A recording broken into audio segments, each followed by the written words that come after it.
Greetings, children. Welcome to the online classes. This is Aishwarya. Please like and subscribe the channel for the further updated videos.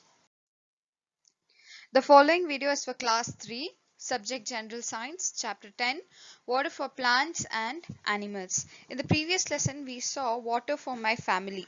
We saw how the water cycle happens and how the water keeps circling on earth. Then we learned about what are the different requirements for the animals. Why do they need water? And what are the different sources of water? Then we learned about some adaptations in animals which live in forest.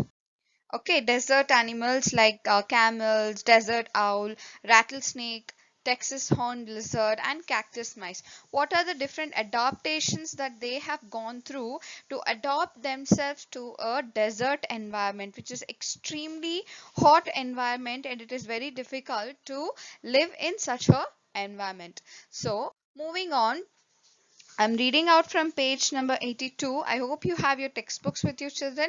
Please keep them as reference. It will be easier for you to understand. So, plants adaptation. Plants that grow in deserts are they have very long roots to find the water from the very deep. Now, what happens is this the plants that are adapted to the desert environment, there is very less water, isn't it? Very less rain, there very less water. That is why their roots go in very deep to find water. Okay, to very deep or very wider, it goes inside the land or inside the soil in search of water, so that they get proper water for the growth of the plants. Water is very essential for the growth of plants, isn't it? Now, if they have adopted themselves in such a way that the roots go very deep into the soil to search the water. Then the next adaptation is, as water is lost through leaves, the desert plants have hard and thin leaves.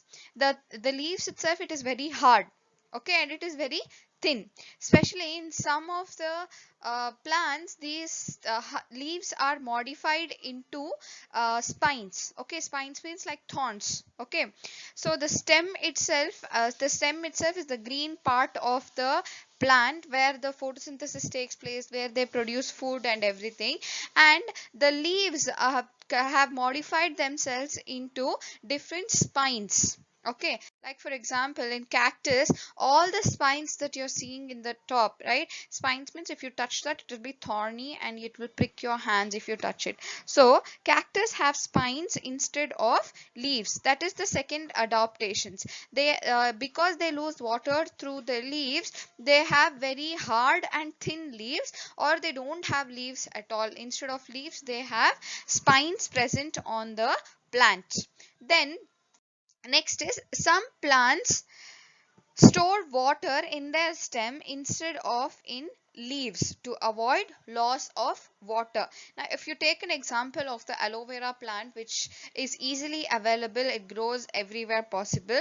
Now, these plants, they have water, maximum amount of water content inside, and if you cut it open and see the surrounding leaf, the leaf itself, the skin of the leaf itself is very thick, so that the loss of water does not happen in the leaves. Okay, so that is one adaptation. Some plants also store water in their stem instead of in leaves to avoid loss of water.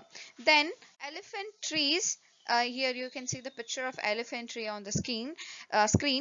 Elephant trees have a thick trunk that stores water for days. Okay, it can store water for many days. And the tree and leaves have waxy coating to avoid loss of water. To avoid the loss of water, they have a hard cover, waxy coating means, you all know candles, right? Candle is made out of wax, so it stops the loss of water.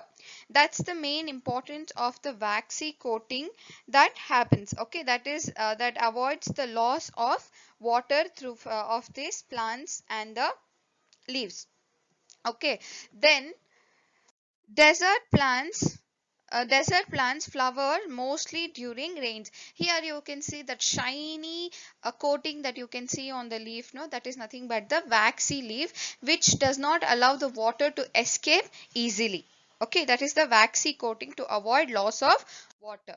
Then desert plants flower mostly during rains, only in the sometimes in the rainy season, or when there's very little rain. But when it rains, the desert plants will start flowering.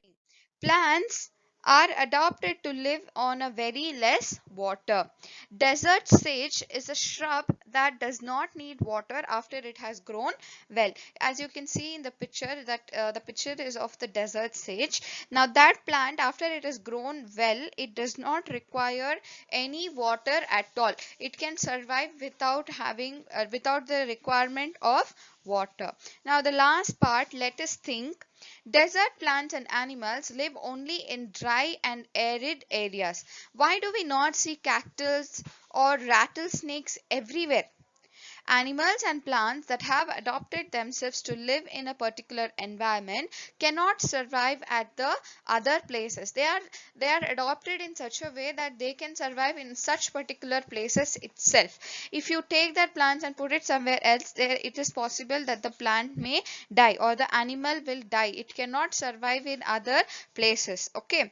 For example, cactus has adapted to store water in its body. If we plant cactus in an area with lot of groundwater, then the cactus will keep storing too much water in its body. Then the plant will start drowning in the excess water in its body itself. That is its mechanism to save the water, okay, and not let go of the water. So if you provide more water to the cactus plant, then it will start drowning in its own excess water inside its body. So these plants and animals, wherever they are adopted to, should live in such conditions itself. If you keep trying to change them, change their environment, it can be fatal for these plants and animals.